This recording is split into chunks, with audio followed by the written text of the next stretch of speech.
Ingeniero Marco Torres, compañeros, mi grupo conformado por Johan Salinas, Elizabeth Vilcape, Anderson Jara, Gianfranco Duarte y mi persona vamos a explicar el diseño de nuestra carretera.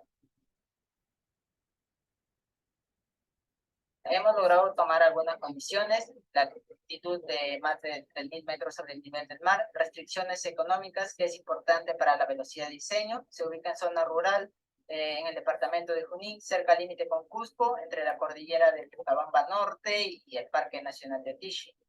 El vehículo de diseño es un ómnibus de 2 ejes, P2, de longitud entre la parte frontal y el eje posterior de 10.55 metros. Según el DG 2018, para clasificar nuestra carretera por demanda, deducimos que es de segunda clase, ya que nuestro IMDA es de 1.250 vehículos por día y se encuentra entre 400 y 2.000 vehículos por día. La calzada sería de 2 carriles, de 3.30 de ancho mínimo. Con nuestra velocidad de diseño de 60 km por hora, encontramos nuestro ancho mínimo de berma, que es de 2 metros. También, con la tabla 304.1, determinamos que nuestro ancho mínimo de calzada es de 7.20 metros. Como es una carretera bidireccional, tendría 2 carriles y cada uno sería de 3.60. Derecho de vía es la faja del terreno de ancho variable dentro del cual se encuentra comprendida la carretera, y para nuestra carretera sería de 20 metros. Coreografía y clasificación. Con ayuda del Civil 3D hemos logrado encontrar las pendientes transversales, de las cuales hemos sacado un promedio y se encuentran entre 11 y 50%, por lo tanto es un terreno ondulado de tipo 2, donde deducimos que las pendientes longitudinales se encuentran entre 3 y 6%. Según la tabla 303.1 del diseño geométrico de carretera 2018, logramos concluir que una carretera de segunda clase con orografía ondulada tipo 2 y velocidad de diseño 60 km por hora, la pendiente máxima sería de 7. La línea de tangente forma parte del alineamiento horizontal, puesto que simplifica el trazo de la línea de gradiente y que a su vez esta será interconectada con el incremento de los tramos curvos. Asimismo, estas líneas no deben tener una gran longitud, ya que tienen el objetivo de eliminar los efectos de exceso de velocidad, cansancio y deslumbramiento del conductor. Cabe resaltar que las líneas tangentes son de gran importancia, puesto que a partir de ellas se comenzará a diseñar la carretera.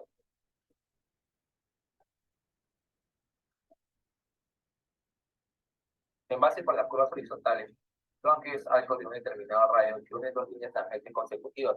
Por ello, en relación con la tabla número 302.03 y de acuerdo con la orografía y la velocidad de diseño de 60 km por hora, logramos definir nuestro radio mínimo, que es de 125 metros.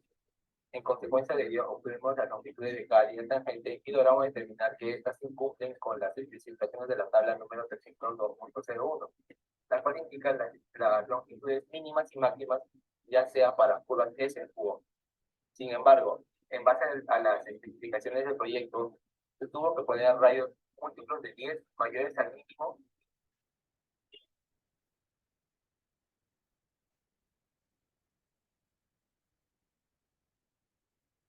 En relación con en curvas, sabemos que los vehículos suelen permanecer en la curva debido a la fricción transversal que existe entre el pavimento y la llanta. Sin embargo, cuando se logra sobrepasar la fricción, la fuerza centrífuga pretende sacar al vehículo de la curva. En este caso, en base a la velocidad de diseño elegida, empleamos el valor que nos brinda la tabla 24.03 del manual de carreteras 2018, el cual es 0.15. Por otro lado, también podemos hallar el valor mediante la siguiente ecuación, que vendría a ser 0,2 menos la división entre la velocidad de diseño y 1950. Para que el vehículo permanezca en la curva no es suficiente con la fricción transversal que ocurre en el instante, sino porque aparte de ello se da una inclinación también en la calzada llamada peralte. Cabe resaltar que para determinar el valor de peralte es necesario identificar el tipo de carretera, orografía, si presenta o no presenta peligro de hielo y la velocidad de diseño elegida. Por ello, de acuerdo con la tabla número 302.02, se identificó que el peralte máximo para un área rural ondulada es de 8%. Sin embargo, como nosotros trabajamos con radios mayores al mínimo, usamos el esquema 302.03 y por ello, Bueno, ahora yo le voy a hablar un poco sobre el radio mínimo. Ahí observamos la fórmula de radio mínimo, la trayectoria de la vía respecto al vehículo, la tabla 302.02. Ahora hablaremos un poco sobre el radio mínimo. El radio mínimo es la distancia del centro del vehículo a la curva. Nuestro terreno es un terreno ondulado con una velocidad de 60 kilómetros por hora. Para calcular el radio mínimo absoluto se tienen que considerar los valores del peralte y coeficiente de fricción transversal máximo.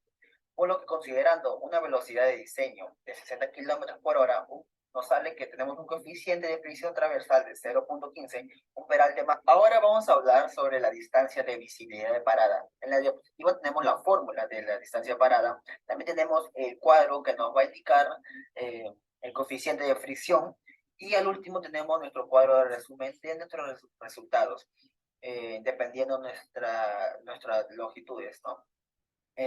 Considerando los siguientes datos para la distancia de visibilidad de parada, tomando el tiempo de percepción y reacción que nos toma antes del frenado, en 2.5 segundos nos da como resultado la fricción para una velocidad de 60 kilómetros por hora de 0.33. Eso es lo que nos da la tabla.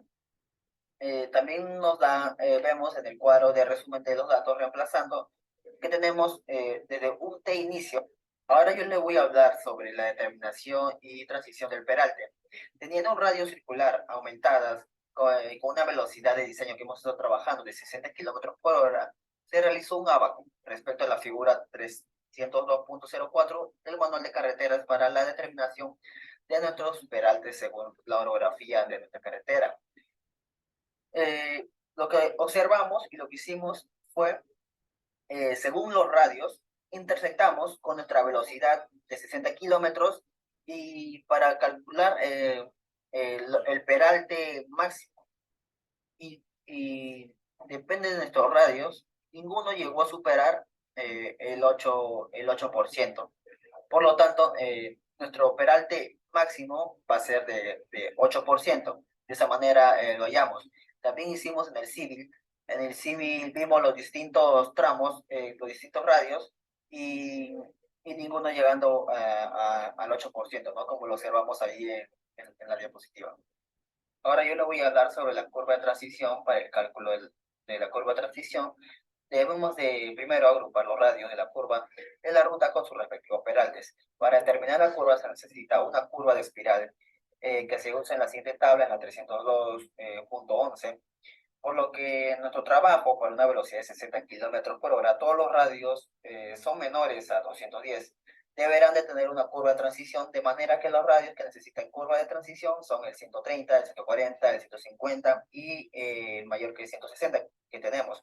Para hallar la longitud mínima también de la curva de transición, debemos usar los tres criterios que ya hemos venido trabajando y con lo cual conocemos. Primero, el criterio 1, que es la disminución de la aceleración de la fuerza centrífuga. Para calcular el parámetro mínimo, como observamos ahí, determinamos también la variación de la aceleración transversal por unidad de tiempo. Se adoptaron los valores de la tabla de 302.9 y nos da el resultado de J, que es de 0.5. Criterio 2 consiste en la limitación de variación estética y guiado óptico, que debe cumplir las siguientes condiciones, como también vemos ahí en la diapositiva. Luego pasamos al criterio 3, que se trata de la condición por condición del desarrollo del peralte. Para la carretera de segunda clase que tenemos, vale mencionar que se registra una longitud mínima de transición de 30 metros, de manera que considerando una velocidad de diseño de 60, nos sale que el J es igual a 0.5. Ahora le voy a hablar sobre el sobreancho. Para los tramos curvos de la vía es importante considerar el sobreancho para tener la necesidad de mayor espacio requerido por los vehículos durante su trayectoria en la curva. Por lo que es importante considerar el tipo de vehículo, carro, tractor en general, el radio de la curva y la velocidad de diseño que necesitamos para los distintos tipos de vehículos, mediante la fórmula que estamos mostrando ahí en la diapositiva. Vale mencionar que para el diseño de los sobreanchos, estos están compuestos por un desarrollo lineal en el desarrollo interno de la curva, el cual es del largo de la clotoide de la curva Y en caso de que la curva no lleve clotoide, la longitud se calculará por la fórmula que también vemos ahí a continuación. Ahí vemos los resultados, pie sobre ancho, en la primera curva, segunda curva, tercera curva, cuarta. Para el aislamiento vertical usamos una pendiente mensual de 0.5%, se opta normal para el drenaje de aguas superficiales. Esta pendiente máxima la determinaremos en la tabla 303.01. Tenemos una cantidad de diseño 70, una carretera de segunda clase con un número de velocidad tipo 2 obligado. Por lo tanto, nos corresponde una pendiente de 7%. Y como no cumple la última condición por la latitud debido a que es tipo 2 y no tipo 3 o 4, entonces nuestra pendiente máxima es 7%. Entonces, para el perfil longitudinal, podemos notar que las pendientes cumplen el rango. Asimismo, podemos ver que la primera curva es cóncava y la segunda es convexa. Así usamos una longitud de curva de 100 metros. Ahora, para la longitud mínima de la curva cóncava, determinaremos la visibilidad separada. Para ello tenemos la velocidad de diseño en 60, el tiempo de 2.5, el coeficiente de inversión de 0.33 y una pendiente de 4.78 que es la variación, con una diferencia algebraica de 1.54. Evaluamos si el primer criterio no cumple debido a que la longitud es menor que la visibilidad separada. El segundo criterio tampoco cumple porque es una longitud efectiva. Por lo tanto, van a los conceptos gravitacionales y el concepto donde la longitud es igual a 20. Finalmente, la longitud de la curva cóncava será 20. Ahora, para determinar la longitud de la curva convexa, tomamos una pendiente de 3.14 que sería la métrica con una diferencia algebraica de 2.7. Así obtenemos una divisibilidad de paradas de 8.8. Nos damos cuenta que el primer criterio no cumple debido a que la longitud es menor que la divisibilidad de paradas del segundo criterio y cumple. Evaluamos por estética de la longitud es igual a 20. Entre el segundo y el tercer criterio nos damos cuenta que la longitud debe ser 60 centímetros.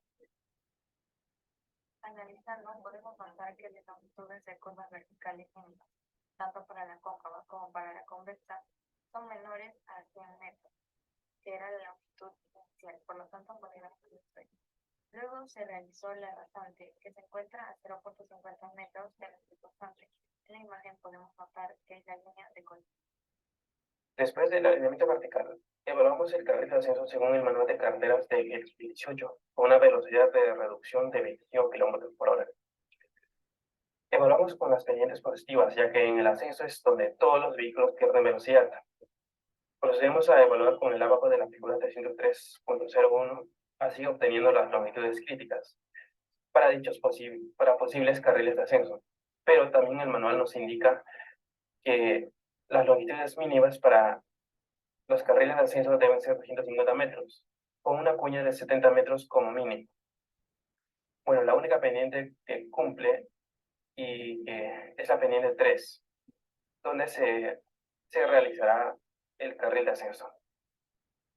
Para las secciones transversales, nuestra calzada tiene un ancho de 7.2 metros. Para el ancho de berma, evaluamos con la tabla 304.02 del manual de carreteras, obteniendo así un ancho de 2 metros y con un bombeo de 2%, ya que nuestras precipitaciones son de 300 milímetros por año. Para el talud de corte utilizamos una relación de 1 horizontal y 5 vertical, altura máxima de 10 metros y ancho de banqueta de 3 metros. Para el talud de relleno, una relación de 1.5 horizontal y 1 vertical, altura máxima de 5 metros, ancho de banqueta de 3 metros.